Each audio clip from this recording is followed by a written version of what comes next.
இப்போ விஜய் ஒரு 25% வாக்குகளை பெறுறாருன்னு வச்சுக்கோங்க. எனக்கு தெரிஞ்சு அதிகபட்சமாக இதுவரை யாரும் 25% மேலே அவர் பெறுவார்னு சொல்லலை. 25% பெறுறாருன்னு வச்சுக்கோங்க. அதிமுக 30% வருதுன்னு வச்சுக்கோங்க. திமுக வெறும் 35% அந்த கூட்டணி பலத்தால் அவர்கள் பெற்று நிச்சயமாக ஆட்சிக்கு வந்துருவாங்க.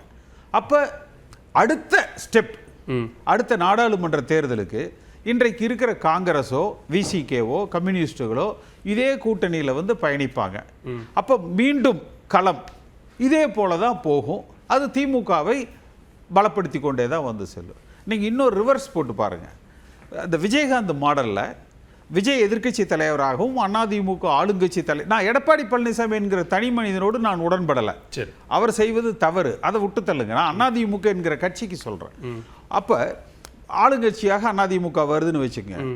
அடுத்து வருகிற நல்ல சிறப்பான எதிர்க்கட்சி தலைவராக விஜய் பயணிக்கிற பொழுது அடுத்து வருகிற சட்டமன்ற தேர்தலில் விஜயனுடைய ஆசை என்ன? பாஜகவோடு போகிறது அல்ல, காங்கிரஸோடு போகிறது, விசிகேவோட போகிறது.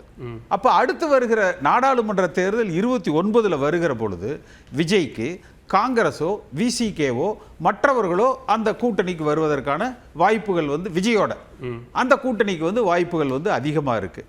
அப்போ அதுக்கு அடுத்த 31ங்கிற பொழுது ஒருவேளை களம் திமுக விஜய் அதிமுக என்று வருகிற பொழுது அவருக்கு ஒரு ஸ்திரத்தன்மை அரசியல்ல ஏற்படும். இல்ல, இப்ப இதுவரைக்கும் விஜயின் விருப்பம் அல்லது தாவேக்கவின் விருப்பம் அப்படின்னு பேசக்கூடிய எல்லாமே யூகத்தின் அடிப்படையிலானதுதான். நீங்க சொல்ற காங்கிரஸோ அதிமுகவோ பாஜகவோ எந்த கூட்டணிக்கு அவர் போவதாக விருப்பப்படுறாங்க அப்படின்னு சொல்றது எல்லாமே யூகத்தின் அடிப்படையிலான. இதுவரைக்கும் அவர்கள் தரப்பிலிருந்து எந்த சமிக்ஞையும் வரல. கொடி பறந்ததுன்னு சொல்லும் போது கூட அந்த கூட்டங்கள்ல நம்ம கொடியை கொண்டு போகாதீங்க அப்படின்னு சொல்ற மறுப்பு கூட இன்னும் அவர்கள் தரப்பிலிருந்து வரல. செந்தில் சொன்ன மாதிரி உண்மையிலேயே அந்த கொடி தாவேக்காரங்க கொண்டு வந்தாங்கன்னு யாருக்கும் தெரியாதுல்ல. அது யாரோ லோக்கல்ல இருக்கிற 2 பேர் விளம்பரத்துக்காக கூட தாவேக்கா கொடியை பிடிச்சிருக்கலாம்.